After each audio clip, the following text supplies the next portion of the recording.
नमस्कार। धार्मिक रतन चैनल में आपका स्वागत है। जैसा कि आप जानते हैं, इस चैनल के माध्यम द्वारा आजकल हम श्री राम कथा धारावाहिक रूप में प्रस्तुत कर रहे हैं। अभी तक 4 प्रकरण हो चुके हैं और आज 5वां प्रकरण है। पिछले प्रकरण में आपने जाना था कि किस प्रकार सती ने अपने पिता दक्ष के यज्ञ में अपनी देह का त्याग कर दिया था और भगवान से यह वरदान मांगा था कि अगले जन्म में भी वह भगवान शंकर की ही पत्नी बने। सती मरत हरि सन बर मांगा, जन्म जन्म शिव पद अनुरागा। तेहि कारण हिम गिरिग्रह जाई, जन्मी पार्वती तनु पाई। राम सिया राम जय जय राम। सती का अगला जन्म हिमाचल के घर में हुआ। तब नारद जी ने आकर के उसका नाम पार्वती रखा। हिमाचल एवं मैना के पूछने पर नारद जी ने यह बताया कि इसका पति उदासीन और अमंगल वेश वाला होगा। यह सुनकर के सती, जो कि इस समय पार्वती के रूप में आ गई थी, वह तो बहुत प्रसन्न हो गई, परंतु हिमाचल और मैना को यह ठीक नहीं लगा।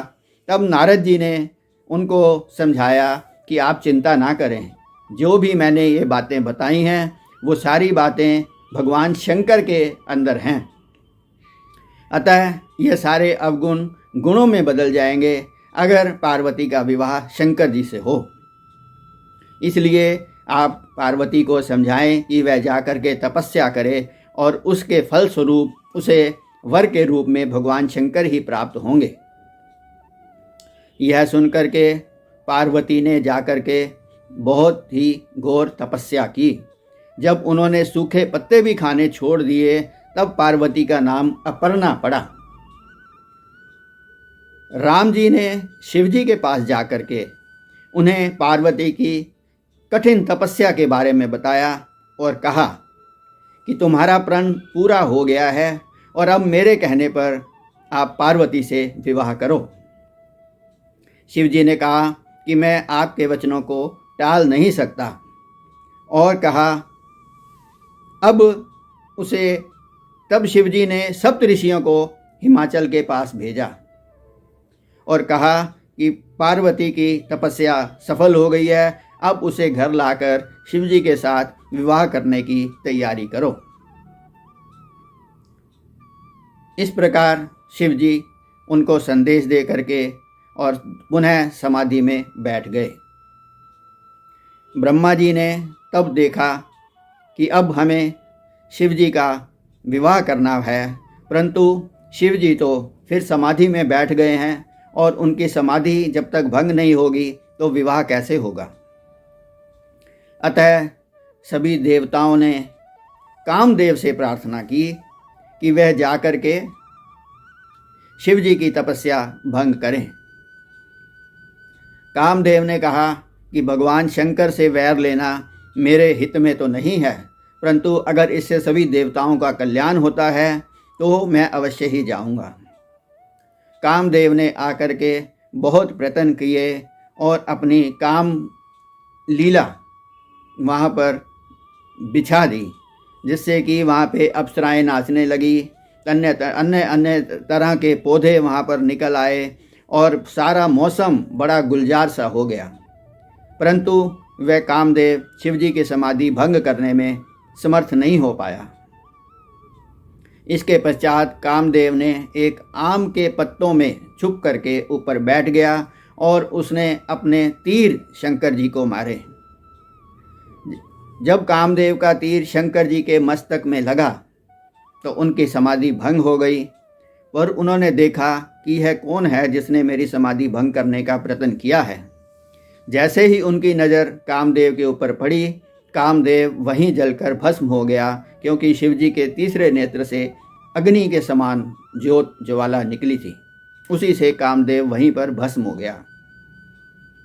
यह समाचार पाकर के कामदेव की पत्नी रति वहाँ पर रोती हुई आई और शंकर जी से प्रार्थना करने लगी। तब शंकर जी ने रति को बताया कि अब आज से तुम्हारा पति बिना शरीर के ही लोगों को व्यापेगा और इसका नाम अनंग होगा। और द्वापर युग में जब भगवान कृष्ण अवतार लेंगे तब कामदेव पुनः शरीर धारण करके उनके पुत्र के रूप में अवतार लेगा और उसका नाम प्रद्युम्न होगा। तब तक तुम्हें इंतजार करना पड़ेगा। रति यह वरदान पा करके और वहाँ से चली गई।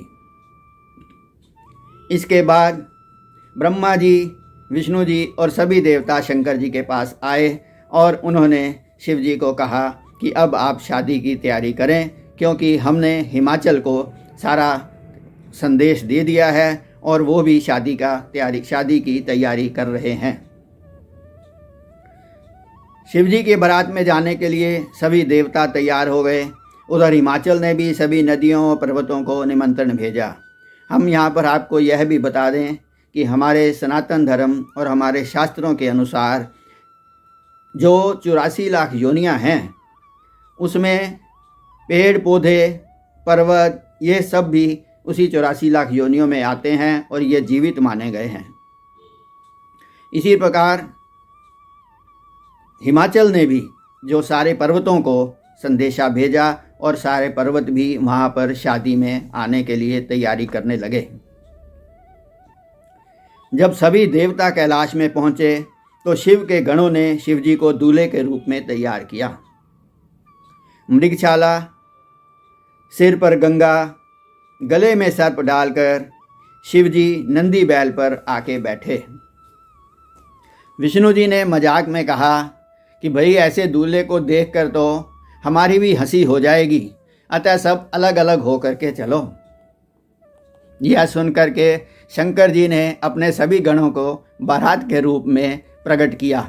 भूत प्रेतों में कोई छोटा था, कोई लंबा था, कोई पतला था, कोई मोटा था, कोई 2 मुंह वाला था, कोई 4 पैर वाला था। इस प्रकार अलग अलग वेश के सारे उनके दूत थे। जब बारात हिमाचल के घर पहुंची तो वहाँ के बच्चे तो भूत प्रेतों को देखकर डर ही गए। ऐसा दूल्हा भी उन्होंने कभी आज तक देखा नहीं था। उन्होंने अपने अपने घर में बारात के बारे में बताया तो सभी अनोखी बारात देखने आए और उन्होंने बच्चों को समझाया कि वे शिवजी के गण हैं, इसलिए तुम्हें घबराने की कोई आवश्यकता नहीं है। शिवजी बेहाने चले पालकी सजाई के, बाभूति लगाई के नाथ। शिवजी बेहाने चले पालकी सजाई के, बाभूति लगाई के नाथ। इस प्रकार शिवजी की बारात चल पड़ी। जब पार्वती जी की माता मैना दूल्हे की आरती उतारने के लिए आई तो उनका वेश देखकर वह भी डर गई। ऐसी कथा आई है कि पार्वती जी ने मन ही मन शिवजी से प्रार्थना की कि हे प्रभु, आप अपना सौम्य रूप धारण करें। तब शिवजी 16 वर्ष के सुंदर रूप में आ गए। इसके बाद पुरोहितों ने विभिन्न विधि विधान से शिव पार्वती का विवाह करवाया। हिमाचल ने शिवजी के हाथ में पार्वती का हाथ सौंपा। बारात का विधि पूर्वक भोजन व मिष्ठान से सम्मान किया गया।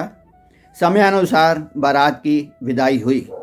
माता मैना ने वियोग में बहुत विलाप किया और पार्वती को नारी धर्म का उपदेश भी दिया।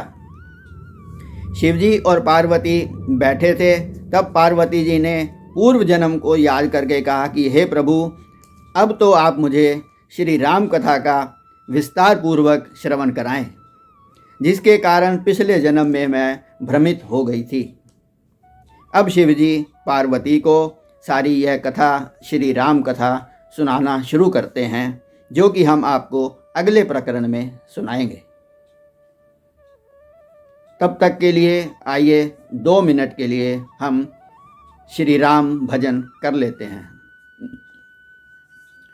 श्री राम जय राम जय जय राम, श्री राम जय राम जय जय राम, श्री राम जय राम जय जय राम, श्री राम जय राम जय जय राम, श्री राम जय राम जय जय राम, श्री राम जय राम जय जय राम, श्री राम जय राम जय जय राम, श्री राम जय राम जय जय राम, श्री राम जय राम जय जय राम, श्री राम जय राम जय जय राम। बोलिए भगवान शंकर की जय, बोलिए माँ पार्वती की जय, बोलिए श्री राम जी महाराज की जय, बोलिए हनुमान जी महाराज की जय। धन्यवाद। जय श्री राम।